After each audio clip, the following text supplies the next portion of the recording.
Hello everyone, this is Sylviah again. I just want today to reach out to anyone who is feeling down out there. Maybe you're feeling low. The word exactly would be depression. So how do we know somebody is depressed, or how do you know you're headed towards depression? First, it begins when you're feeling low, you want to cry, you don't know why you're crying. There is probably a reason. Maybe there's a heartbreak, maybe you've lost everything, maybe you've lost somebody in your life, and at the moment with the crisis that is going all over the world, many are losing their loved ones, and you may be feeling so alone, like you could be even surrounded by people around you, but you feel so empty within, so empty inside that nobody can fill that hole that you're feeling inside. But and you just want to stay in there, cuddle yourself, find something that the only thing that maybe makes you feel better. In my case, for example, it is food. I eat and I feel, oh, this is filling me up, and but the problem is the food will stock up everything, and in no time we are overweight or just feeling even worse than we realize. And so if you're feeling down, if you're feeling you almost feel grumpy, you almost want somebody to scream at, but there's no one. You want to, like just pull out your hair, tear yourself apart into pieces, and you're even thinking that maybe just ending your life would be the solution, but it is not, unfortunately, because there's always hope. There's always a reason and a purpose onto why you are still here today. So even if I'm just speaking probably to one person, that I want you to let you know that you are going to get through it, and I'm going to share my story with you and on how I went through the same, and maybe you can find a little hope in such words, a little hope in such experience. So for me, it happened in 2017. We had just had a business with my family, with my husband in Kenya, and we had lost literally everything completely, like financially. We were indebted like to, I can't even mention the figure, it was a lot, worth a house like in Europe. And there was just some tiny hope that I still had that we could recover just a little bit. And unfortunately, after a case went bad or something of the sort, I found myself, there was nothing I got out of it, even after the expectation that on my birthday, since the expectation was from the 9th of October and 10th October being my birthday, I really thought I'm going to get something out of it. But unfortunately, nothing came out of it. And I found my body crushed from that moment. I was tired. I could not even walk for 10 meters. I literally had to stop and rest after every short walk. And the worst part is, at the beginning, I did not realize what was going on with me. I would cry like for 4 hours, and I'm not finding a reason as to why, basically. But only a few months later, when my husband and family decided, like, hey, this cannot go on too long. You really have to take care of yourself and find a solution. And on top of that, I couldn't even take care of my own children. I have 2 lovely babies. And so my husband, who had already begun to work, had to stop working just to be able to take care of the kids, because I couldn't even cook. I couldn't even do anything. Not because I didn't want to. I did not have the force. Nothing. I did not even have the strength to get out of bed to tell myself, like, you have to go and prepare the food. And yet they've been my source of energy, what makes me wake up and want to work hard and want to do everything possible to just do the best for them. But at that point in time, I had nothing in me. I felt completely void, like empty completely. And so when they insisted that I needed to get help, I had to accept, because I could literally see how much he's willing to help, yet I did not have the force to tell me like, okay, fine, I'm getting helped for what? And nothing can help me at this point in time when I'm feeling like with all, at my age and at that point in time, I'm feeling like all the dreams that I had, I thought by 35, I kept telling myself I'm going to be a millionaire. It's good to dream, right? But anyway, at that point in time, I'm telling myself all my dreams are crashed. Like, I have nothing to show of all these years I have lived up to now. And so in the long run, I had to find just the strength within me to accept what they were proposing, that I should get help.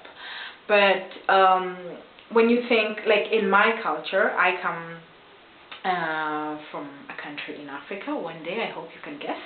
But anyway, people believe so much that when you go see a psychiatrist or a psychologist, that there's something wrong with you, that you're crazy.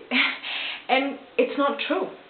The honest truth is, we actually, at one point in time, if something is wrong, if something is eating us up inside, they are specialized in that.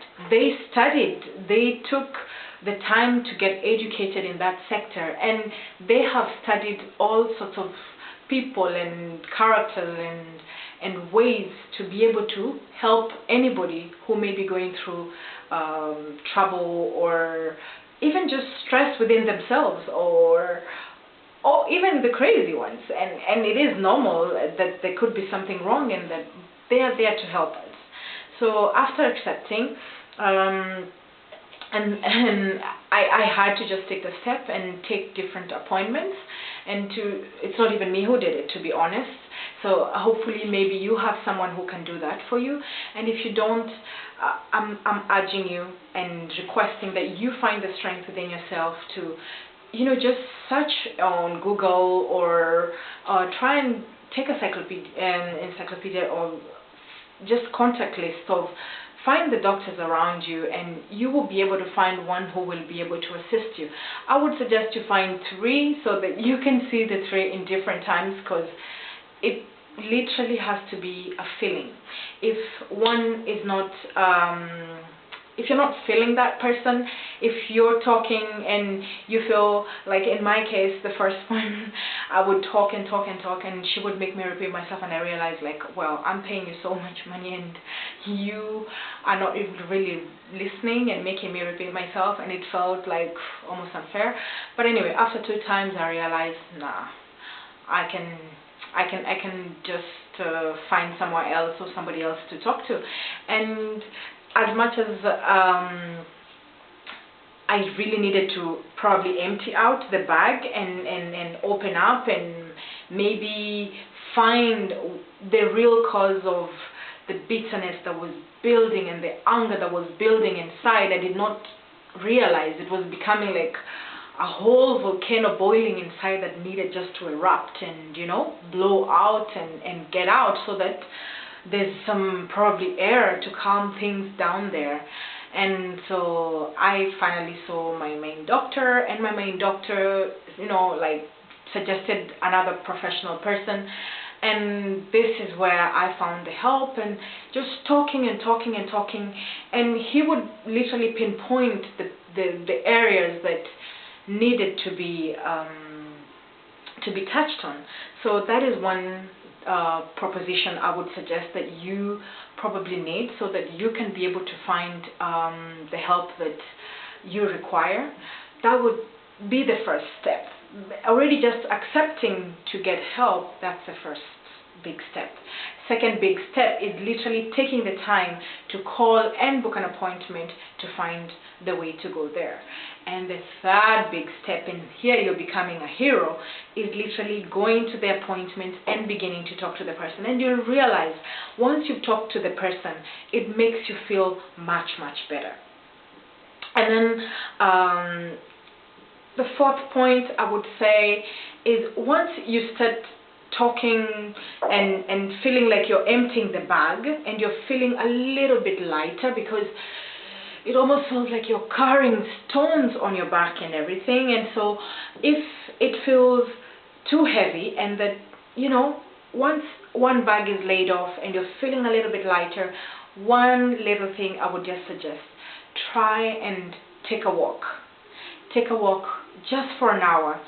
Uh, you know, just releasing the bad toxins out of the body.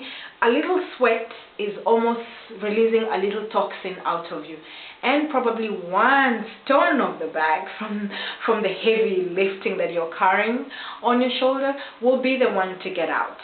And so 1 hour a day of walk, and on top of that, if you can just top it up with some podcasts in your ears and listening to something positive. YouTube is amazing.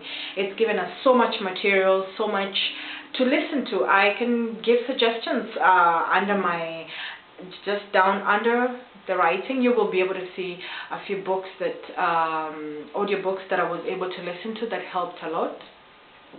And the last suggestion that I would literally suggest is, if in case, for example, it is your work that is not probably giving you joy, learn something new, learn something different, learn something that would, you know, take you to the other level, to join a group of people who are positive minded and who would literally lift you up, help to bring the best in you, that will make you probably see the world in a different way, in ways that tomorrow is gonna be a better day. And then I would suggest that you can also look down here. There's a link I'm gonna share, and other than that, try and find a friend, the old-time friend who makes you laugh, who you can, you know, just talk about anything, and, you know, just to distract you and just laugh about it. Or find a movie that, you know, just cracks you up. If that can lift you up, the little things every day that you can just bring in there are the ones that are going to just help lift you up and get you out to make you feel better. And so mine, I'm gonna wish you the very best and hope that you are gonna come out of here successful, and do your best to just try out the few points I have shared. Much love and get better.